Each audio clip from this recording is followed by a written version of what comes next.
पूर्व जन्मों के कर्मों से ही हमें इस जन्म में माता पिता, भाई बहन, पति पत्नी, प्रेमी प्रेमिका, मित्र शत्रु, सगे संबंधी इत्यादि संसार के जितने भी रिश्ते नाते हैं सब मिलते हैं, क्योंकि इन सबको हमें या तो कुछ देना होता है या इनसे कुछ लेना होता है। आज हम जानेंगे कि संतान के रूप में कौन आता है। वैसे ही संतान के रूप में हमारा कोई पूर्व जन्म का संबंधी ही आकर जन्म लेता है, जिसे शास्त्रों में 4 प्रकार से बताया गया है। 1. ऋणानुबंध, जिसका ऋण होता है।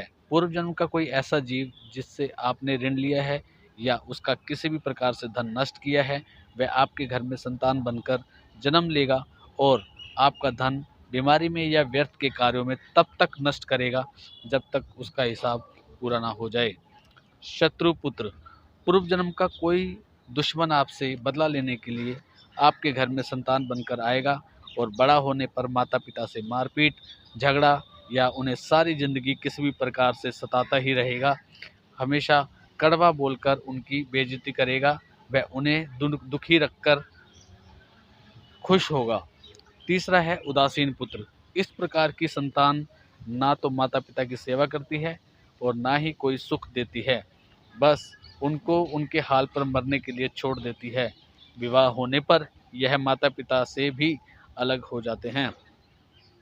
सेवक पुत्र, पूर्व जन्म में यदि आपने किसी की खूब सेवा की है तो वह अपनी की हुई सेवा का ऋण उतारने के लिए आपका पुत्र या पुत्री बनकर आता है और आपकी सेवा करता है।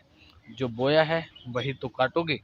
अपने माँ बाप की सेवा की है तो ही आपकी औलाद बुढ़ापे में आपकी सेवा करेगी, वरना कोई पानी पिलाने वाला भी पास नहीं होगा। आप यह ना समझें कि ये सब बातें केवल मनुष्य पर ही लागू होती है। इन 4 प्रकार में कोई सा भी जीव आ सकता है। जैसे आपने किसी गाय की निस्वार्थ सेवा भाव की है तो वह भी पुत्र या पुत्री के रूप में आ सकती है। यदि आपने गाय को निस्वार्थ वश पालकर उसको दूध देना बंद करने के पश्चात घर से निकाल दिया है तो वह भी ऋणानुबंध पुत्र या पुत्री बनकर जन्म लेगी। यदि आपने किसी निरपराध जीव को सताया, वह आपके जीवन में शत्रु बनकर आएगा और आपसे बदला लेगा। इसलिए जीवन में कभी भी किसी का बुरा ना करें, क्योंकि प्रकृति का नियम है कि आप जो भी करोगे उसे वह आपको इस जन्म में या अगले जन्म में 100 गुना वापस कर देगी। यदि आपने किसी को 1 रुपया दिया है तो समझो आपके खाते में 100 रुपये जमा हो गए हैं। यदि आपने किसी का 1 रुपया भी छीना है तो समझो आपकी जमा राशि से 100 रुपये निकल गए। ज़रा सोचिए, आप कौन सा धन साथ लेकर आए थे और कितना साथ लेकर जाओगे। जो चले गए वो कितना सोना चांदी साथ ले गए। मरने पर जो सोना चांदी धन दौलत बैंक में पड़ा रह गया, समझो वह व्यर्थ ही कमाया। औलाद अगर अच्छी और लायक है तो उसके लिए कुछ भी छोड़कर जाने की जरूरत नहीं, खुद ही खा कमा लेगी।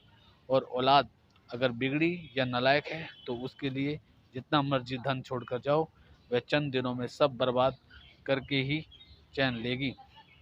मैं, मेरा, तेरा और सारा धन यहीं का यहीं धरा रह जाएगा, कुछ भी साथ नहीं जाएगा। साथ यदि कुछ जाएगा तो वह सिर्फ नेकियां।